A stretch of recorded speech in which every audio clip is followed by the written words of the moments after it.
कहते थे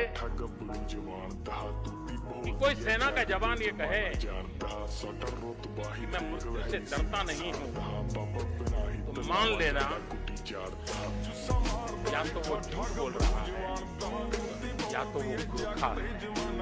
साडा रुतबा ही देख वैरी सीना सरदा, बाबा बिना ही तलावा जांदा गुड्डी चाड़दा। तू ना जानदी कारोबार नहीं, जाली नंबर प्लेट लगी कार दी।